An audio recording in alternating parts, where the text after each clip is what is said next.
Olá pessoas, quem não me conhece eu sou Camilo Caetano.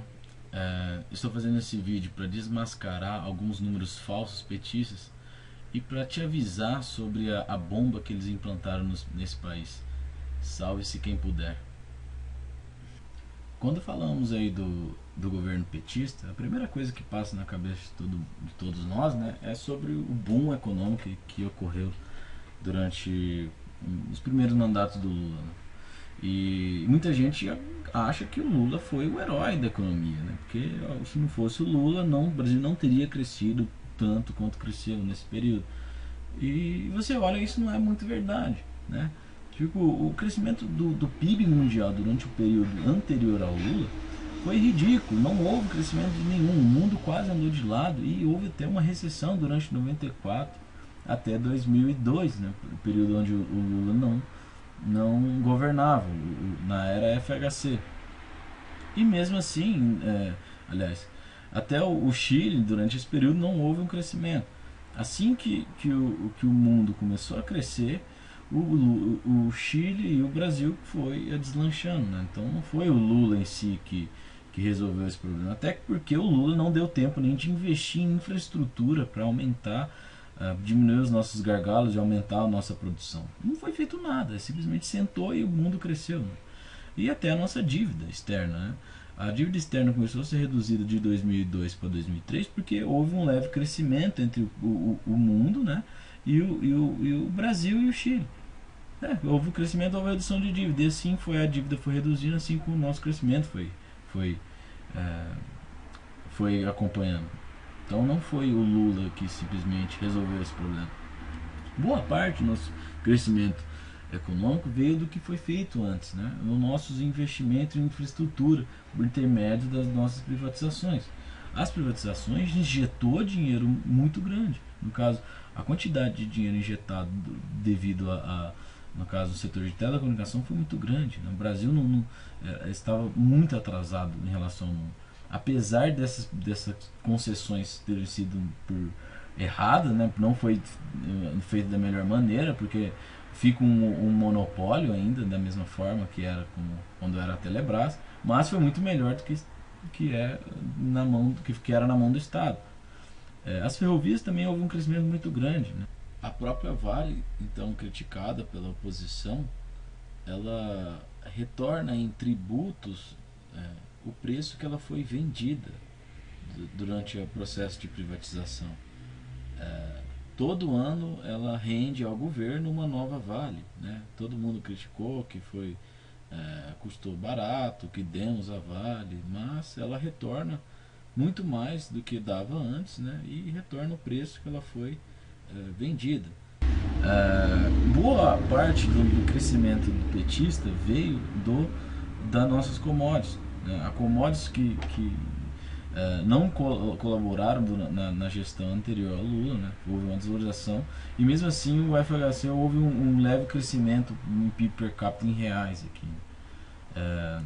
E o Lula se beneficiou exatamente do crescimento, do boom econômico que teve, do boom de commodities, do boom da valorização de commodities, simplesmente por conta disso.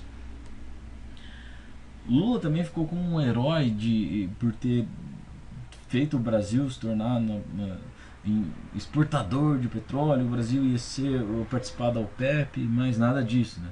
Todo o ganho que o Brasil teve foi graças ao cenário externo, de novo. O preço foi o principal fator ter deslocado a Petrobras entre os países que não precisava importar petróleo. E caiu o preço e a Petrobras desvalorizou, né? Mas isso não é uma peculiaridade, não é algo que aplica para todas as empresas. Se olhando no mesmo cenário com commodity em baixa, a ExxonMobil americana, a empresa privada deles, continuou gerando riqueza para os americanos e continuou crescendo,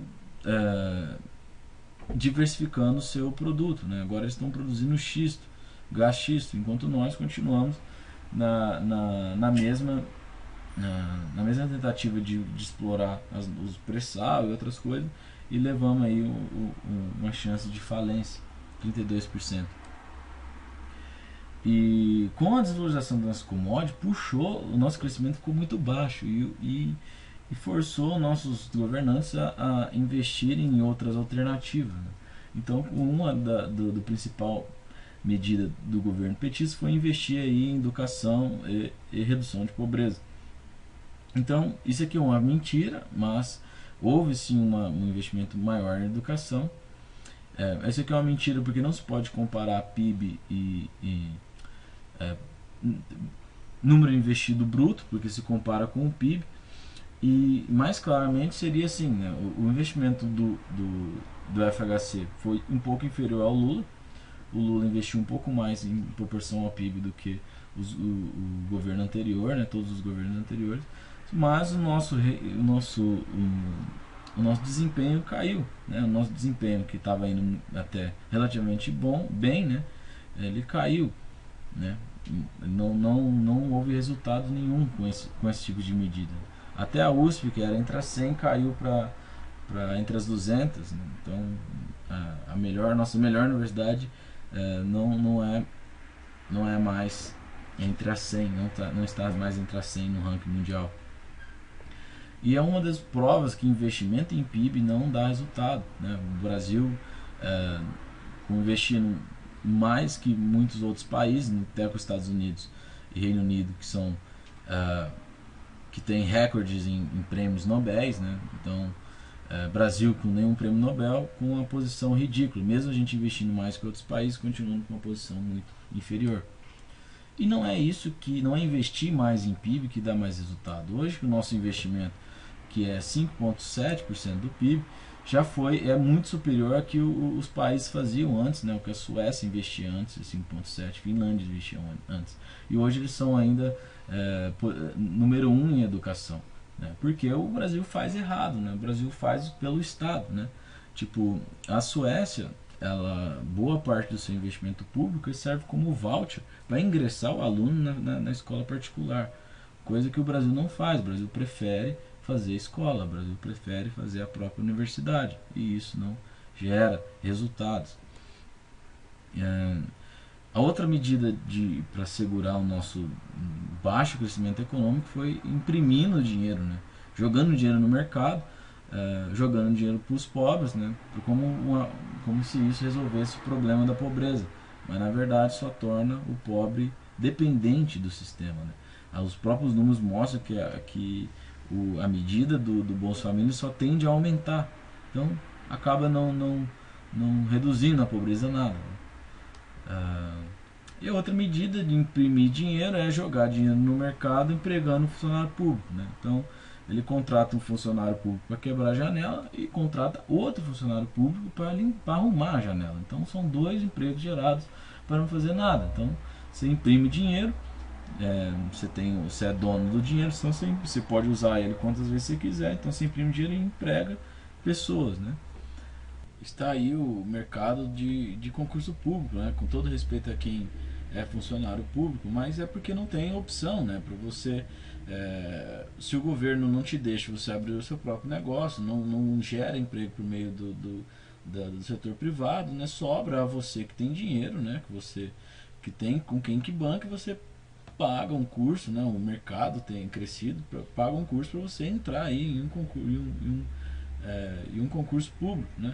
Então o rico, ele estuda, paga para estudar, para entrar, para ser funcionário público, e o pobre recebe assistencialismo.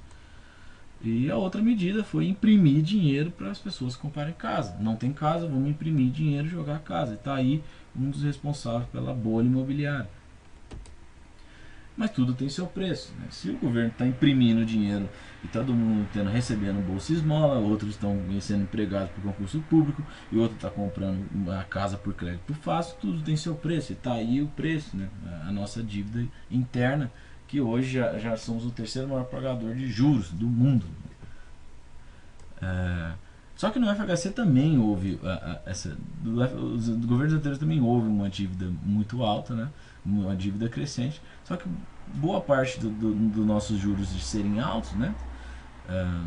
Era por conta da nossa inflação que veio alta. Deixamos a inflação de mão beijada para o governo FHC, o governo Lula, reduzimos os nossos juros aos poucos e hoje o Lula voltou, hoje, no caso a Dilma, né, voltou com os juros ao patamar que estavam antes. Não houve ganhos significativos em redução de juros.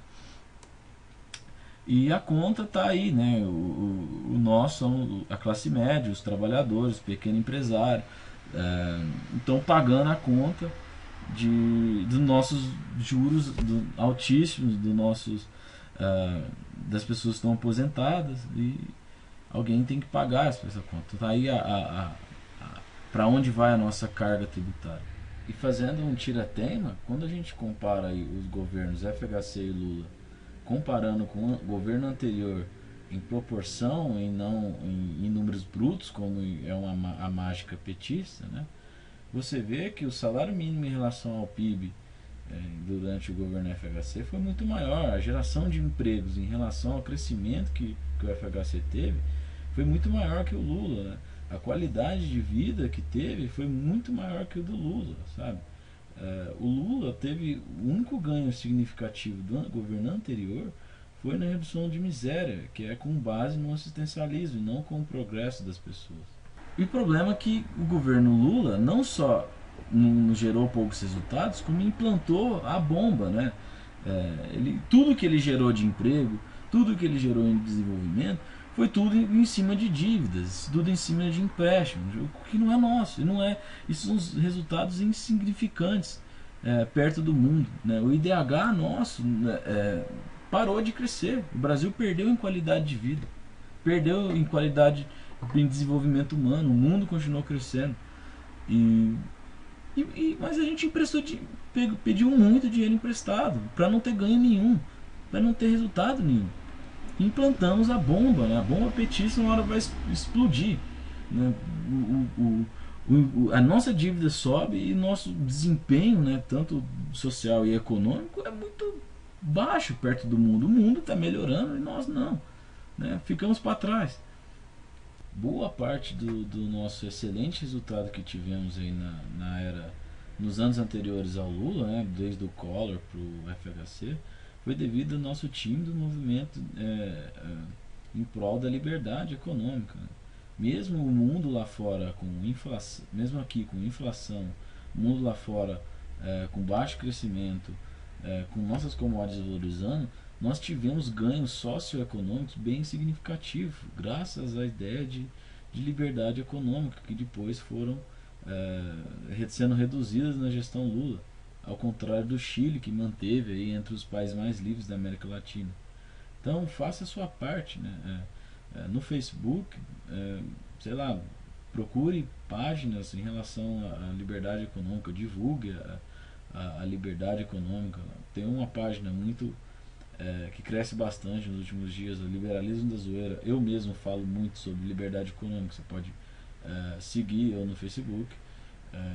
Tem também um grupo que fala sobre liberalismo no Facebook, e o Partido Novo, que é a tentativa de criar estamos tentando criar um partido para poder divulgar as ideias de liberdade. Então, se gostou do vídeo, pode compartilhar e dar um joinha. Um abraço.